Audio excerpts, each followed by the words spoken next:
London, summer of 1987. The city pulsed with excess, finance was booming, fashion was daring, and nightclubs buzzed with neon decadence. But beneath the champagne flutes and designer suits, shadows whispered. In the elegant district of Knightsbridge, known for Harrods, embassies, and luxury apartments, another kind of wealth quietly slept, millions upon millions locked away in security deposit boxes. Behind polished brass doors and marble lobbies, bankers promised secrecy and safety. But even the richest men often forget one truth. Walls, no matter how thick, can be breached. It was here, in July 1987, that an Italian man named Valerio Viccei decided to strike. A man who had been called a playboy, a gangster, even a modern-day Casanova, he was as much a creature of the nightlife as he was a student of crime. Viccei had fled Italy after dozens of armed robberies, leaving a trail of police reports and broken lives. But London, with its indulgent parties and glittering social scene, welcomed him. He drove Ferraris, courted women in fur coats, and wore watches worth more than the average man's home. Yet, behind his grin, Viccei craved something more dangerous, something that could immortalize him. That craving would manifest in what newspapers would later call London's boldest bank robbery. This is not simply the story of stolen millions.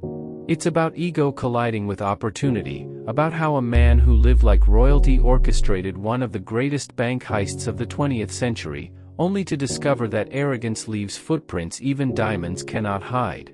Valerio Viccei wasn't an ordinary criminal. Born in Italy in 1955, he grew up wealthy, educated, and privileged.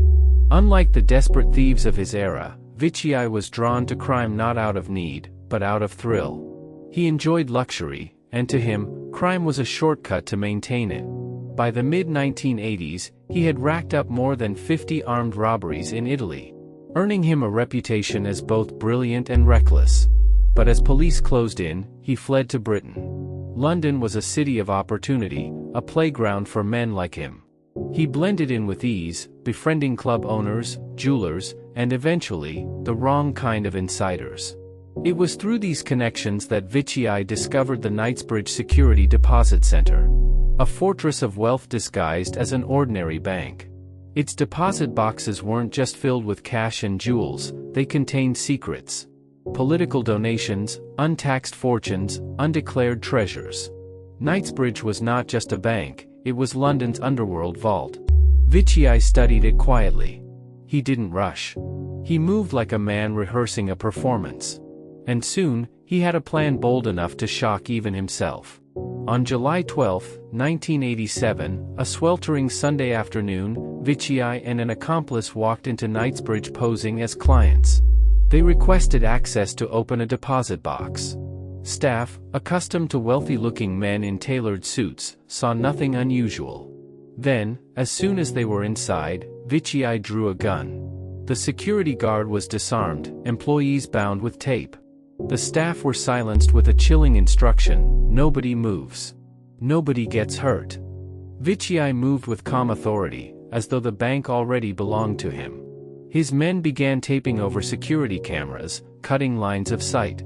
The heist was no longer a possibility, it was a performance unfolding live. Once control was established, Viccei turned his attention to the vault.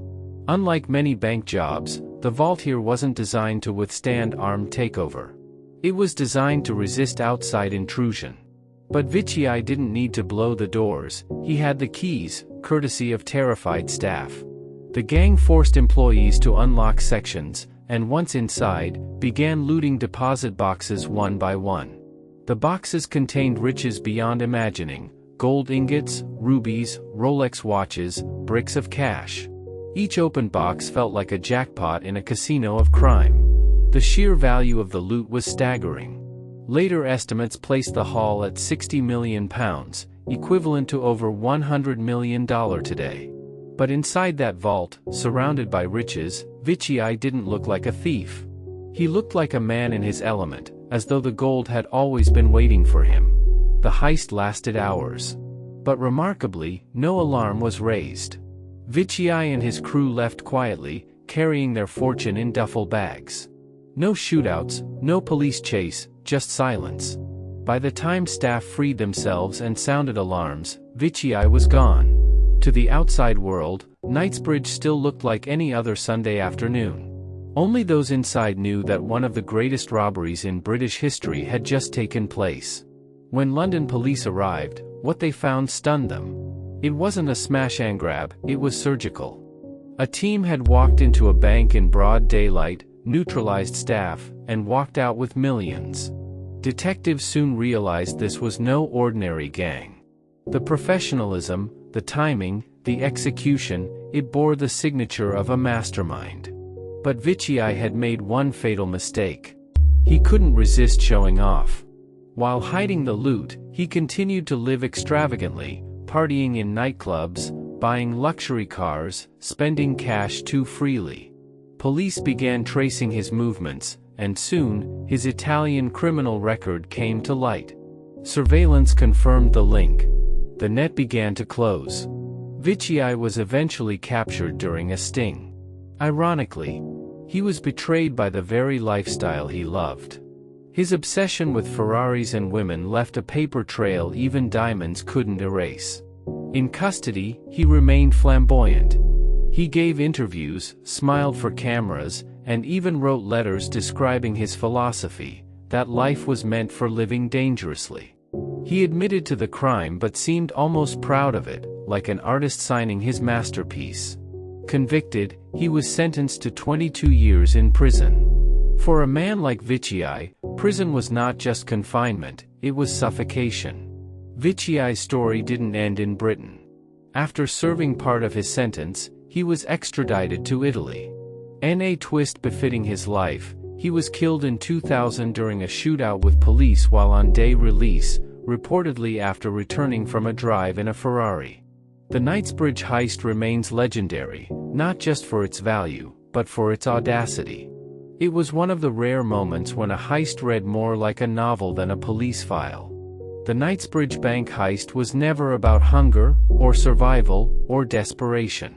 It was not the story of a poor man forced into crime by circumstance. No, this was a story about ego. About a man who had everything he wanted, yet wanted more. Valerio Viccei didn't need to rob banks. He had money. He had women. He had cars. He had the kind of glamorous life many could only dream of. But for him, that was never enough. The thrill, the risk, the sense of dancing on the edge of ruin, that was the real addiction. And Knightsbridge was his masterpiece.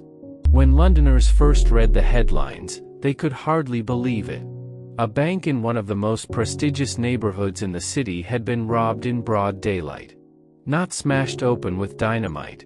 Not broken into under cover of night. But commandeered from the inside, its staff subdued, its vaults emptied. It was audacity personified. The newspapers compared it to cinema, calling it the kind of thing you only see in films. And yet, it had happened. Real men, real guns, real money. And behind it all, Valerio Viccei, the smiling Italian with a taste for Ferraris and excess. But what makes Knightsbridge endure as legend isn't just the money, or even the violence, it's the psychology behind it.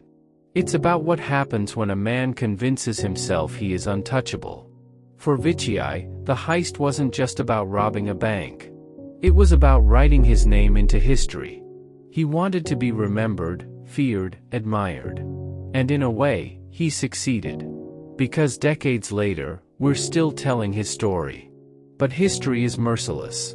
Viccei didn't die a rich old man sipping wine on the Italian Riviera. He didn't retire to obscurity. He died in a hail of gunfire, betrayed by the very arrogance that fueled his rise. His lust for speed, for risk, for danger, it pulled him back into crime, and ultimately, into an early grave. The Knightsbridge heist teaches us that crime built on ego is always self-defeating. The money will fade. The gold will be laundered. The cars will rust. But the flaw inside, the arrogance, the hunger, the need to prove yourself greater than the system, that never fades. It only grows, until it consumes the man himself. In the end, Valerio Viccei became both legend and cautionary tale. He pulled off one of the boldest robberies in London's history. But the cost was everything: his freedom, his reputation, his life. The Knightsbridge vault may have been cracked open, but the real vault was inside Viccei himself. And when it opened, it revealed not wealth, not genius, but a fatal flaw: pride.